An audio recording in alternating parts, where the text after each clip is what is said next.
Good afternoon. I want to thank everybody who joins us in this studio and online. Ukraine Media Center Inform starts its operation today. It's day 345 of the full-scale invasion of the Russian aggressor, and now we will be talking about the situation with our power grid. I want to introduce you to a speaker. It's Oleksandr Kharchenko, Director at the Energy Industry Research Center. Good afternoon, Mr. Oleksandr. Let's start with the current situation with our power grid. What's your assessment of it for today? Well, the situation for today is stable. We have a steady deficit in the system amounting to 20-25% of generation during peak hours, and it's clear that this problem will not be solved promptly. The existent damage, the captured power plants, the destroyed substations, they don't allow us to fully cover the consumption in the amount that country requires for the time being. The repairing works are in progress, but we have to understand that the condition of coal generation was far from perfect even before, and when the damage inflicted by the missile strikes added to it, the technical situation became even more complicated, and today we have a situation when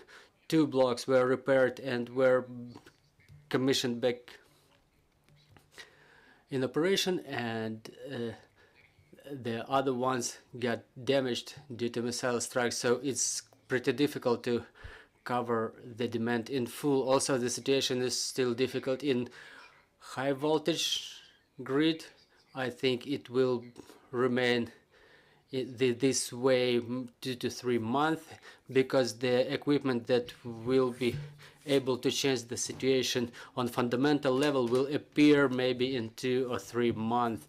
The good news is that we are in position when you see, like lately, I think many people feel it.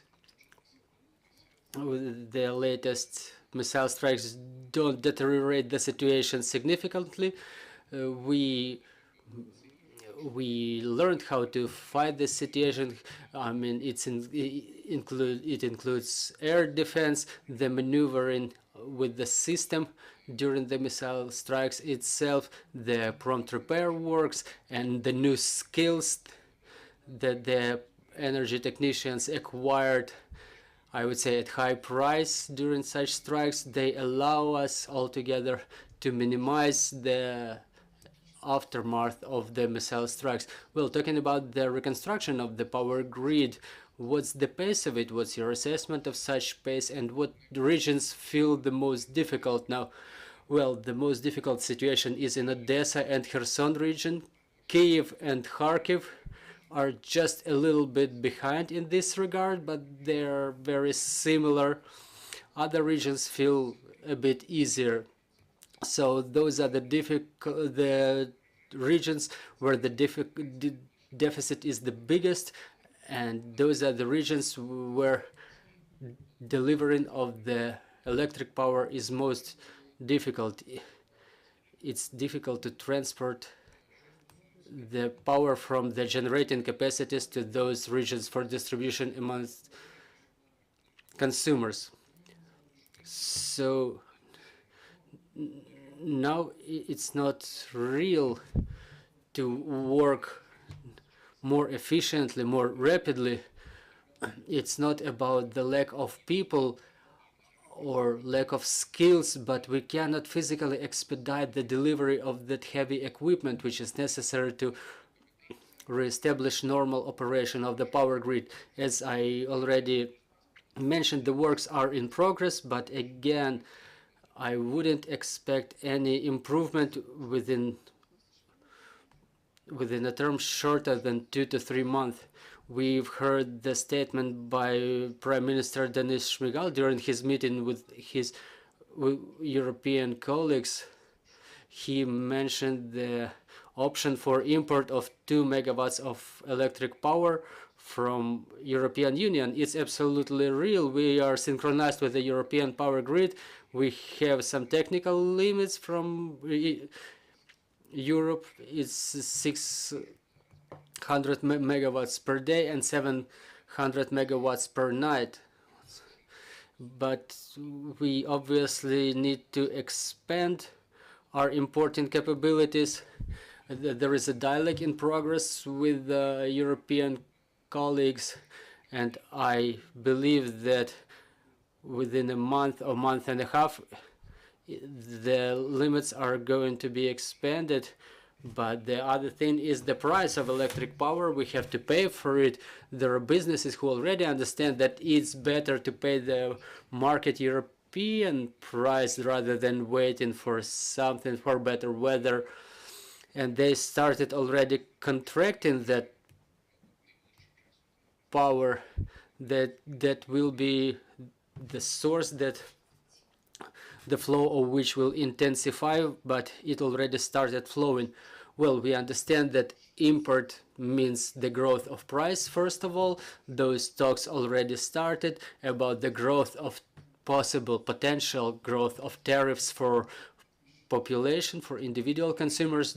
Should we really expect any growth of prices of electric power for individual consumers? Well, I would not expect such growth due to a number of political circumstances, but I think that we have to start forgetting the soonest possible about the tariffs for population, because those are the rudimentary prices of the Soviet era when the corruption schemes were built. We have to proceed to European practice with market prices and address subsidies for those who really need those subsidies. Because when I'm hearing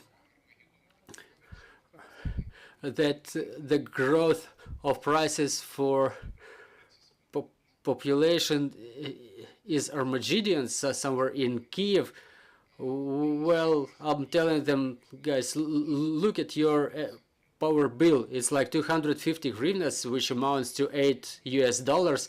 I mean, come on.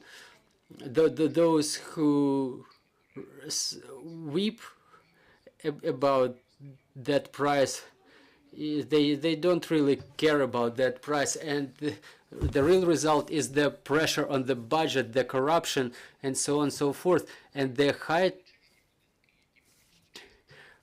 tariff is only imposed on those who have big houses, who have big estates, who have big accounts with the banks, and I think it's really nothing for them in terms of percentage of their income.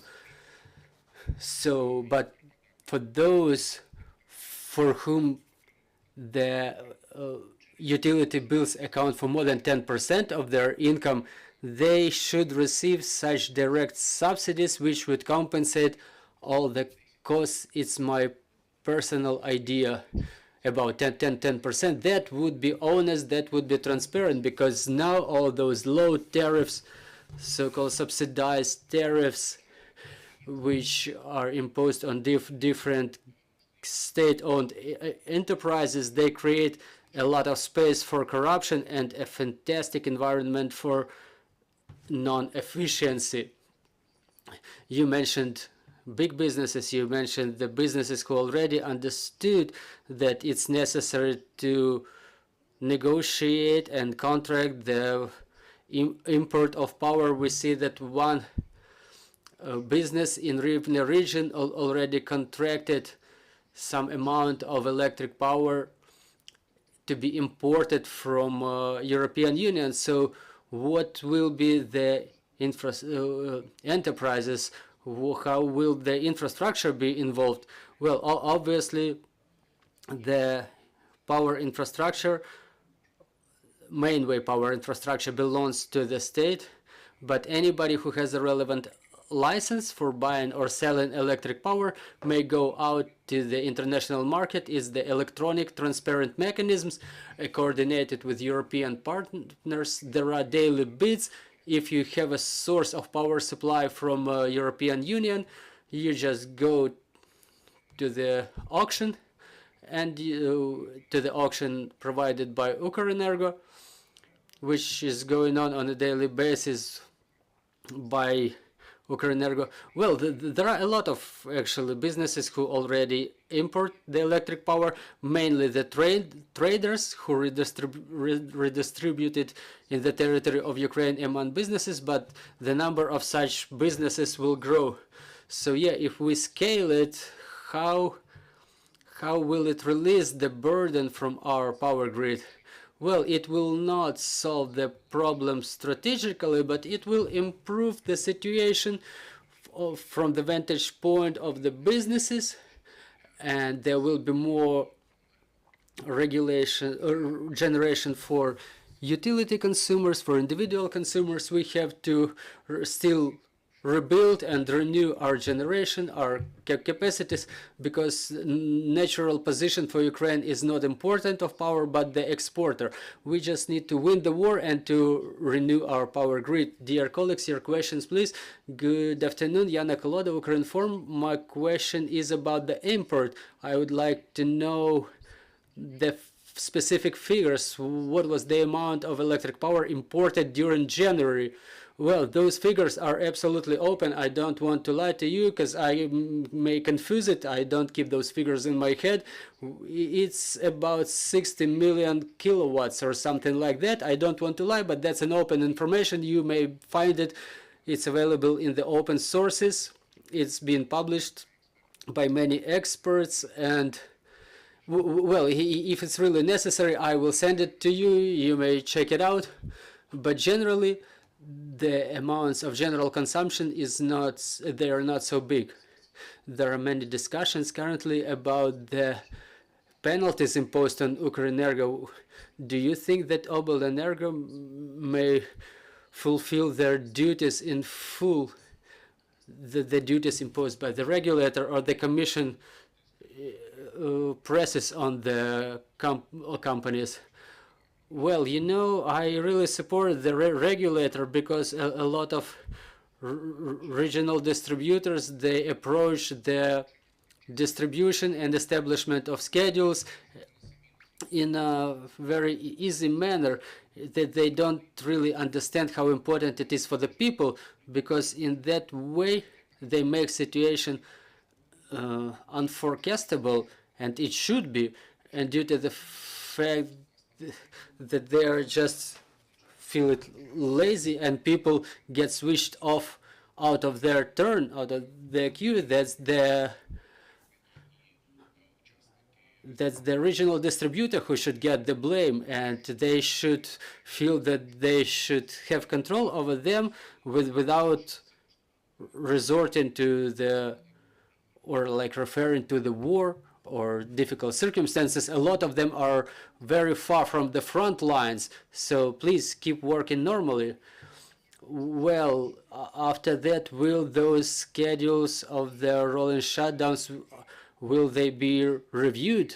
Well, there is already feedback from the people, from those regional distributors who were already penalized. The situation with them already improved. Mr. Oleksandr, when we were talking about the winter, we were saying that we will feel more difficult in winter. So now that we're almost through, and it's only February that is left, I cannot help but asking, are we going to feel better in March, or your forecasts moved a little bit? Well, I'm sure that the improvement of the situation will be felt in April, and that confirms my hypothesis for myself. First of all, I don't think anything will happen in March that will improve the situation generally. Thank you. Thank you, Mr. Oleksandr. Dear colleagues, I'm reminding you, joining us was Oleksandr Kharchenko, the director at the Energy Industry Research Center. Our Next briefing is at 1400. Joining us online will be Maria Mezantseva, member of Verkhovna Rada, head of the permanent delegation of the Verkhovna Rada of Ukraine to the Parliamentary Assembly of the Council of Europe. So bear with us, trust in the armed forces, and glory to Ukraine. Thank you.